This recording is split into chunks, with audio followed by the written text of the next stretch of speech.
Hello my dear students, this is Dr. Amita Telang, Assistant Professor, Department of Computer Science, Gurukul महिला महाविद्यालय Raipur.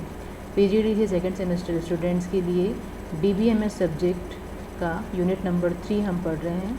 Unit number 3 में अभी तक हमने रिलेशनल अलजेब्रा और रिलेशनल अलजेब्रा ऑपरेशंस के बारे में स्टडी किया था। लास्ट क्लास में मैंने आप लोगों को ज्वाइन ऑपरेशन के बारे में बताया था। आज की क्लास में हम रिलेशनल कैलकुलस के बारे में डिस्कस करने वाले हैं। तो सबसे पहले रिलेशनल कैलकुलस क्या होता है ये देखते हैं। रिलेशनल कैलकुलस एक नॉन प्रोसीजरल क्वेरी लैंग्वेज होती है और नॉन प्रोसीजरल है, इसका ये मतलब है कि ये हमें ये बताता है कि हमें क्या करना है, लेकिन हमें नहीं बताएगा कि ये कैसे करना है। ओके, अभी तक हम जो स्टडी कर रहे थे, जैसे कि हमने यूनिट नंबर 5 में देखा था कि हम वहाँ पर SQL क्वेरी लैंग्वेज का यूज़ कर रहे थे, तो वो प्रोसीजरल है क्योंकि हमें वहाँ पर ये भी बताना है कि क्या करना है और हम ये भी बताते हैं कि कैसे करना है। बट यहाँ पर सिर्फ ये बताया जा रहा है कि क्या करना है, बट ये नहीं बताया जा रहा है कि कैसे करना है। तो जो नॉन प्रोसीजरल क्वेरी लैंग्वेज होते हैं उसमें यूज़र जो है वो सिर्फ इस बात पर कंसर्न करेगा कि जो आपका रिज़ल्ट है वो हमको कैसे प्राप्त करना है, हमको एंड रिज़ल्ट तक कैसे पहुंचना है। सिर्फ यूज़र का ध्यान इसी बात पे, क्योंकि उसे पता है प्रॉब्लम क्या है, बट कैसे सॉल्व करना है ये उसे नहीं पता है। तो उसका पूरा कंसंट्रेशन इस बात पर होगा कि जो एंड रिज़ल्ट है वो कैसे प्राप्त किया जाए। रिलेशनल कैलकुलस 2 टाइप्स के होते हैं। पहला होता है टपल रिलेशनल कैलकुलस और दूसरा होता है डोमेन रिलेशनल कैलकुलस। सबसे पहले हम देखेंगे टपल रिलेशनल कैलकुलस। सो किसी भी रिलेशन में जब हम बात करते हैं DBMS की, तो DBMS में जो रिलेशंस होते हैं, कोई भी रिलेशन है उसमें जब हमको टपल्स का या फिर रोज़ का सिलेक्शन करना है तो उस केस में, ओके, टपल मीन्स रो, तो जब भी हमको टपल्स का या रोज़ का सिलेक्शन करना है तो उस केस में हमको यहाँ पर क्या करना होगा कि स्पेसिफाई करना होगा कि किस तरीके से हम टपल्स को सेलेक्ट करेंगे। टपल रिलेशनल कैलकुलस का बेसिक पर्पस ही है कि जो फिल्टरिंग वेरिएबल होगा उस वेरिएबल के अकॉर्डिंग हम एक रो को यहाँ पर सेलेक्ट करेंगे। तो ये क्या करता है कि किसी भी रिलेशन से एक टपल को सेलेक्ट करने के लिए स्पेसिफाई करता है, और TRC में हम जो फिल्टरिंग वेरिएबल्स यूज़ करते हैं उसका यूज़ करके हम रिलेशन का फ़िल्टरिंग कर सकते हैं, रिलेशन में हम रोज़ को एक्सट्रैक्ट कर सकते हैं, और इसका जो रिज़ल्ट आएगा उसमें मोर देन 1 रोज़ भी हो सकते हैं, ये भी पॉसिबल है। तो इसका सिंटेक्स देखते हैं।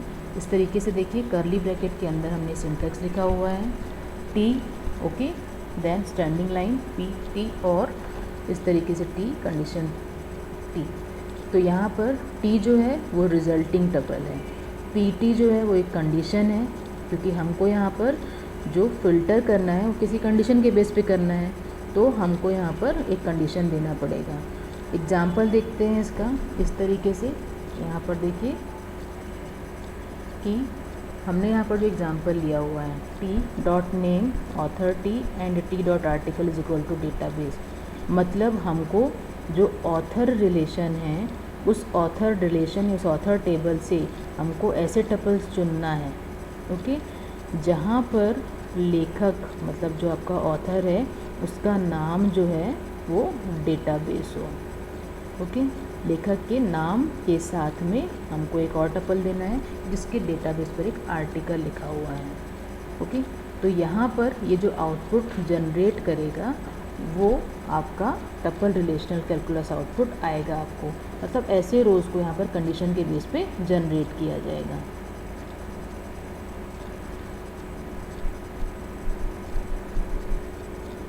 सेकेंड जो हमारा होता है वो है आपका डोमेन रिलेशनल कैलकुलस। तो जैसे कि टपल रिलेशनल कैलकुलस जो था वो टपल्स को फ़िल्टर करके आपके सामने शो कर रहा था, तो डोमेन रिलेशन कैलकुलस में, मतलब ये सेकेंड फॉर्म है अपना डोमेन रिलेशनल कैलकुलस। ये जो एट्रीब्यूट्स होते हैं, मतलब जो कॉलम्स होते हैं, उसके डोमेन का यूज़ करके वेरिएबल्स को फ़िल्टर करता है domain relational calculus. Tuple relational calculus में हम क्या कर रहे थे, हम ये कर रहे थे कि हम रोज़ को फ़िल्टर कर रहे थे, हम वहाँ पर रोज़ सेलेक्ट कर रहे थे। बट जब हम बात करते हैं डोमेन रिलेशनल कैलकुलस की, तो वहाँ पर हम रोज़ को सेलेक्ट नहीं करते हैं, वहाँ पर हम कॉलम्स को सेलेक्ट करते हैं। ठीक है, तो डोमेन रिलेशनल कैलकुलस वही ऑपरेटर्स यूज़ करता है जो टपल रिलेशनल कैलकुलस में किया जाता है। कुछ ऑपरेटर्स के यहाँ पर सिंबल आप देखिए, लॉजिकल कनेक्टिव्स ऑपरेटर होते हैं, एंड, और, नॉट, ये सारे ऑपरेटर हम टपल रिलेशनल कैलकुलस में भी यूज़ कर रहे थे, जो कि हम डोमेन रिलेशनल कैलकुलस में भी यूज़ कर सकते हैं।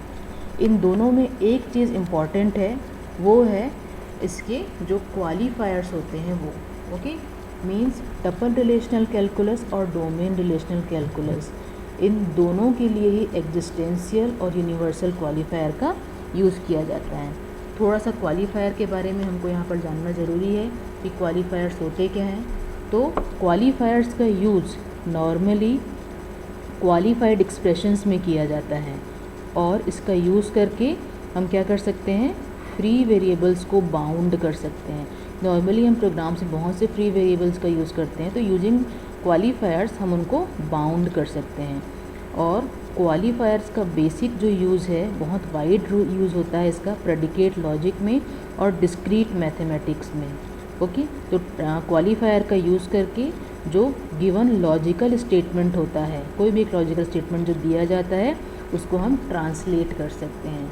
तो दोनों ही केस में यहाँ पर एग्जिस्टेंशियल और यूनिवर्सल क्वालिफायर का यूज़ होता है। इसका नोटेशन आप देख सकते हो, इस तरीके से आपको दिखाई दे रहा होगा, A1, A2, A3, इस प्रकार से, है ना। तो इस नोटेशन में A1, A2 जो हैं वो एट्रीब्यूट्स हैं, और जो P लिखा हुआ है वो एक फॉर्मूला है, एक प्रेडिकेट है आप बोल सकते हो, जिसको हमने इनर एट्रीब्यूट का यूज़ करके बनाया है। इसका एक एग्ज़ाम्पल आप यहाँ पर देखिए।